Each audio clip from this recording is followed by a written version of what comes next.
New and disturbing details surfacing about the suspect in Saturday's attack at the White House Correspondents Dinner. Make no mistake, this was an attempted assassination of the President of the United States. He was targeting President Trump. He described that in his manifesto. He was targeting administration officials. He described that. But as far as the man accused of opening fire near the White House Correspondents' Dinner now facing one of the most serious charges possible, attempting to assassinate President Trump. Now, in addition, 31-year-old Cole Allen of California is charged with using a firearm during a crime of violence and transporting a weapon with intent to commit a felony. Prosecutors say more charges could still be filed. Now, we're also getting a closer look at the weapons investigators say were brought to the hotel.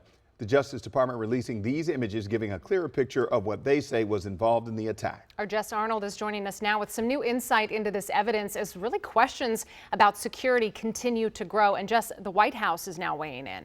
Yeah, that's right. Press Secretary Caroline Leavitt said yesterday that President Trump was satisfied with the security response Saturday night. But that doesn't mean changes for future events are out of the question. We're always looking for ways to improve security. I think if you just sit here and say everything is perfect all the time, that's not a good way to operate. And so the White House will continue to engage with DHS and with Secret Service to find ways to improve and strengthen security. Former Assistant Secretary of the Department of Homeland Security told our team that includes evaluating if there were perimeters they could have pushed out further. To date, the White House Correspondents' Dinner has not received the highest level of security, which would be a national special security event. For example, the NATO conference in 2024. Now, this was a private event, so to raise it to that level, he said you'd have to buy out the entire hotel and create a massive security perimeter with checkpoints weeks in advance.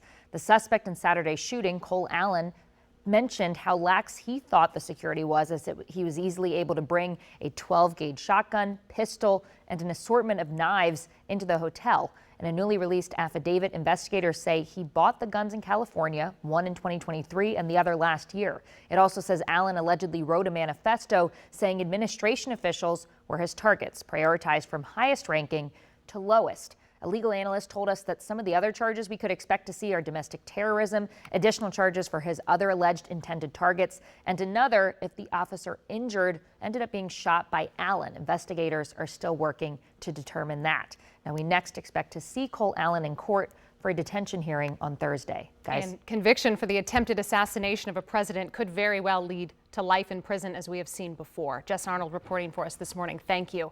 As security concerns intensify after Saturday's shooting, the partial government shutdown could make matters worse. Lawmakers are facing growing urgency to pass funding as the Department of Homeland Security warns that it is nearly out of money. Officials say a stopgap fund used to pay workers is almost gone. And without action, more federal employees, including Secret Service agents, could be missing paychecks.